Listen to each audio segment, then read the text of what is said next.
5 Secrets of the Ancient Egyptian Language. Do you know what's extremely rare to find in books, movies, and documentaries about ancient Egypt? The actual Egyptian language. Instead, you'll find foreign words to describe the ancient Egyptian religion, history, mythology, and culture. We don't mean that Americans use English words, or that the French use French words. The vast majority of scholars from Western nations refuse to use words indigenous to the language of ancient Egypt. And it's not like we don't understand the Egyptian language. With the deciphering of the Rosetta Stone, we've translated thousands of Egyptian papyrus scrolls, wall paintings and carvings, as well as stone tablets and monuments for 2 centuries. Instead of using the original language, Western scholars seem to have agreed to only use Greek words. In addition, they juxtapose the Egyptian and Greek historical presences, as if they were long-term contemporaries.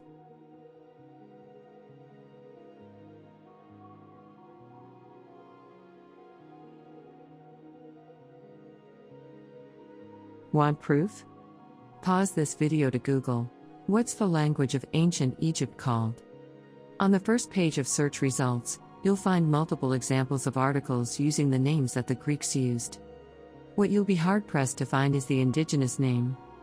Stick around to see what that is. The wholesale and widespread replacement of Egyptian names with Greek names in the modern era might cause you to think that the Greeks were intimately familiar with the Egyptian people, their culture and their language. In fact, the Greeks only entered Egypt under Alexander of Macedonia in the 4th century BCE.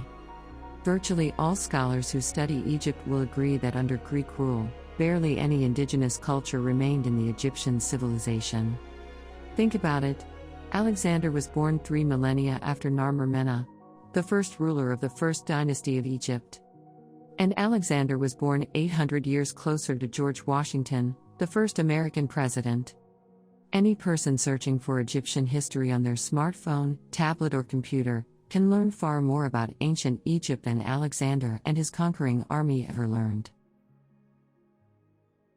With that context for understanding that modern scholars are holding something back, let's get into it right now.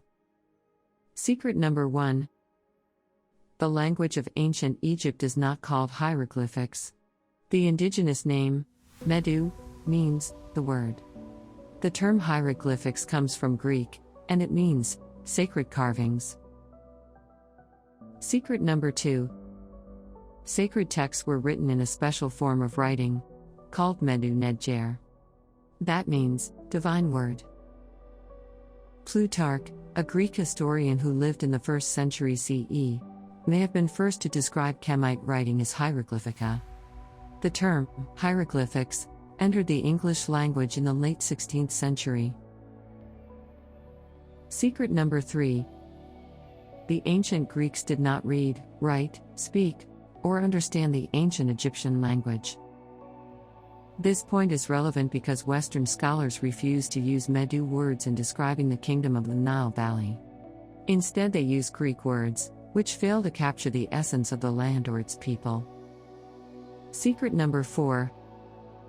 The language of ancient Egypt had no words for modern religious constructs, such as God, gods, and goddesses. Nedjer means the divine. Nedjer means divine ones. It is the masculine version of that word. Nedjerut is the feminine version of divine ones. Like Spanish and certain other modern languages, many ancient Egyptian words have gendered forms. And now for secret number 5. Descriptions of the Creator include the terms Nedjerwa, the Divine One, and Mut Nedjeret, the Divine Mother. That's right. Multiple names for the Creator of the universe include feminine names in the Egyptian religion. Now consider that for 2 centuries, the overwhelming majority of scholars studying the language and religion of ancient Egypt have been, well, men. There seems to be a fundamental conflict of interest.